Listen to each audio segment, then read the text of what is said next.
So I'm here at the Royal Enfield shop in Vasco da Gama, and according to Google Maps, obviously it's open, but obviously it's closed. And I was here to buy some new gloves and maybe some good chain spray, chain lube. However, it is Sunday and Google Maps is wrong. So I'll take you on a quick ride through Vasco da Gama before we leave Goa today, finally. And you might think, well, what kind of village is this? Where are you? However, this is what a lot of Goa looks like. So this is actually something you would consider a city center. Now, of course, yeah, the shops aren't, many of them are closed. It is Sunday. Goa is Christian, right? But you might say, well, I don't know, there's no proper sidewalks, there's like lots of trees and plants and everything looks sort of not very developed.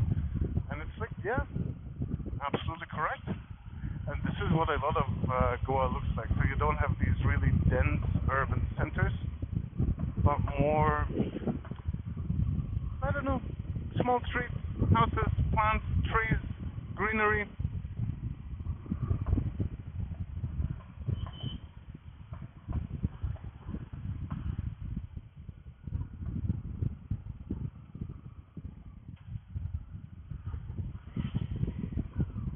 Lots of water.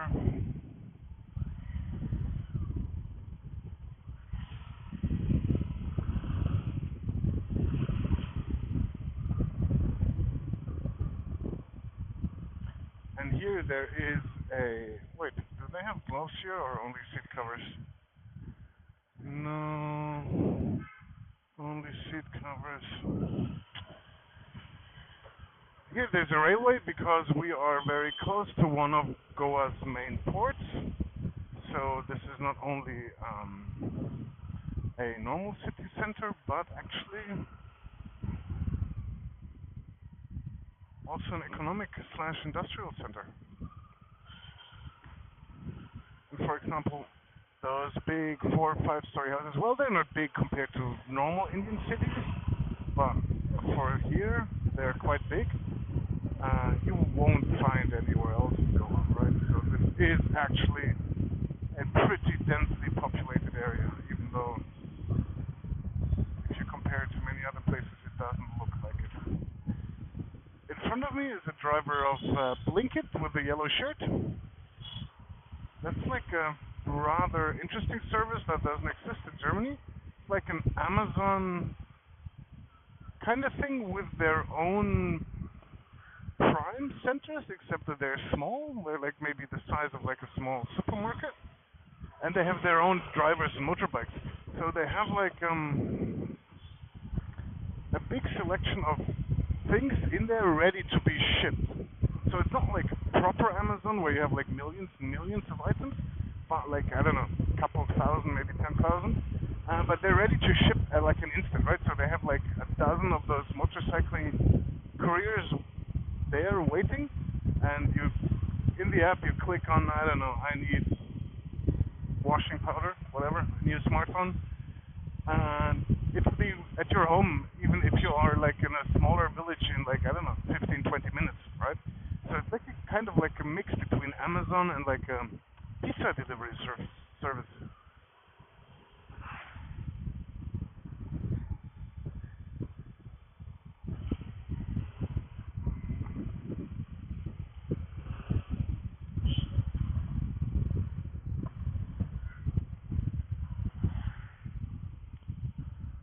But since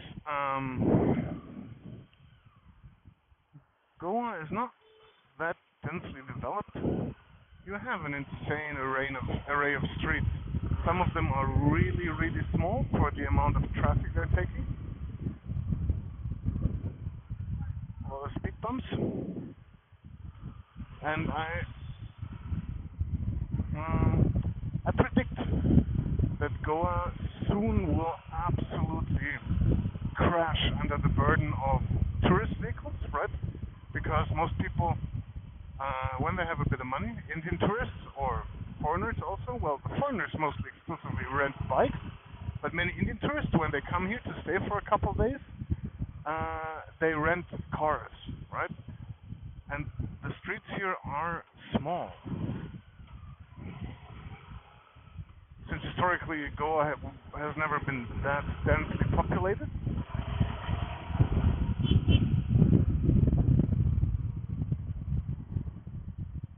and that means especially if the tourists want to go to more remote places like some beaches or some, I don't know, special areas, the roads there are simply not made for the amount of tourists in cars that are coming there. And since, well, Indian drivers are not necessarily considerate of themselves and of others, everybody just rams into those small streets, which can lead to some hilarious and long-lasting blockages, right? Uh, because if, I don't know, people just get frustrated and park their cars somewhere in the middle of the street and then walk to the beach, obviously the 50 or 100 or 200 cars that are further ahead of them can't go back the same way. Which results in like a traffic jam at the beach that can last hours. And this is getting worse and worse every year because more and more people in India can afford a vacation in Goa. And I don't think Goa is necessarily willing or has the capacity to regulate this. I mean, maybe they do, but maybe they're scared of what it will mean for tourism, because when people come here on vacation, especially Indian people, but mostly Europeans as well, Western people, they don't want to take a taxi or a bus or a tuk-tuk or some shit like that, right? They want to be free, right? They want to go wherever they want to go and all this kind of stuff, and not haggle over prices and yada yada. So they do want their own transportation. And so obviously Goa could be like, oh yeah, this road is closed for cars or all this kind of stuff, but they would anger a lot of the tourists with that. So I'm not sure what the solution here is.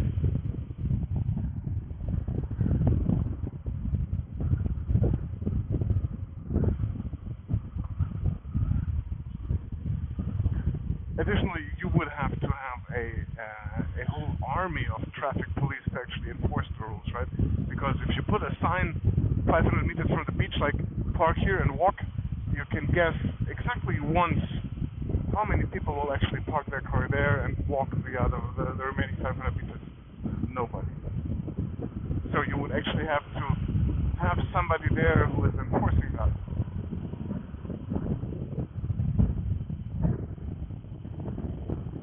So we're already on the outskirts of Vasco da Gama.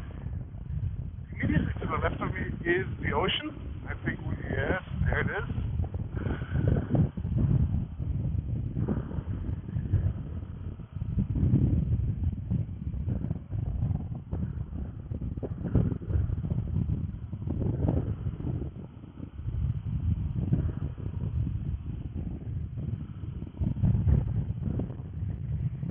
Apart from that, the work can be very difficult to ride because of that aforementioned small roads, like full of this, palm trees and coastline and big jungle areas, whatever. If you find the roads that are not completely overburdened by tourist traffic.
to the rest of the country, even like compared internationally, right? You can get like a bottle of rum for I don't know, €2, €1, whatever. So all the people who come here, especially Indians, but I mean, you have a lot of Western tourists who come here for like yoga, whatever kind of stuff. But the Indian tourists, they come here for chilling on the beach and getting hammered. The whole psytrance party hippie thing, not so much their thing. Which means if all of the tourists also have rental cars, there is a very high mix of drunk drivers in the evening.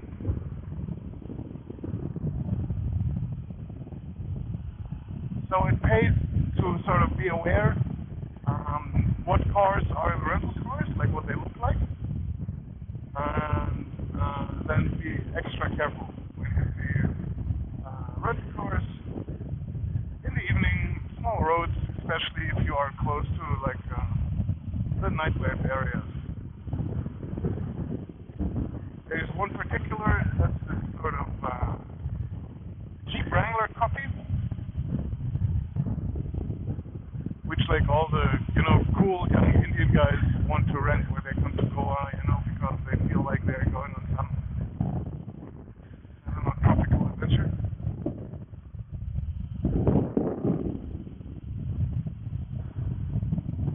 And that is, I guess, the car that you will most likely find with inebriated drivers. Whereas the one in front of me, for example, right now is also touristic, but it's with a driver, right? So it's like a fancy tourist taxi. Not that taxi drivers aren't also alcoholics in Goa. I think there is a pretty high rate of alcoholism in general, but in general they know how to drive.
I'm not entirely sure how it works, if like in Goa just everybody can sell alcohol. I'm sure there's some kind of rule or law.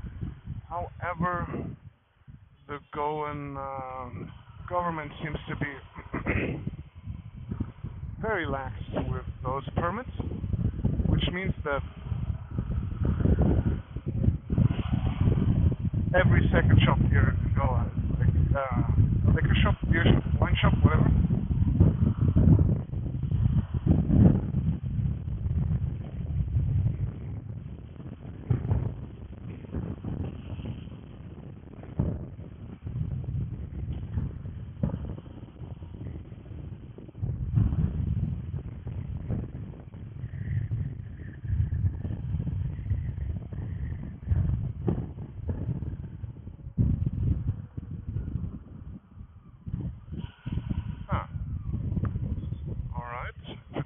minutes faster to go to the right, then we'll do so.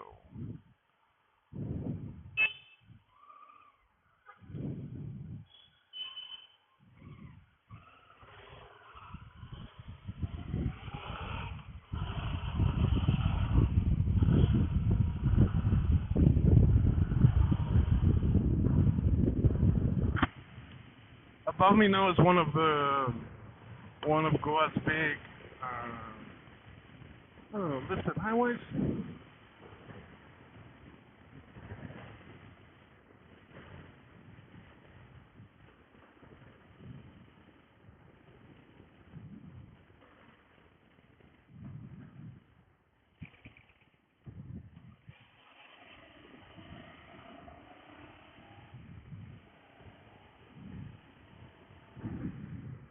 And as you can see on the left and right, there is like civilization everywhere, but it's not particularly dense. There's a lot of space everywhere.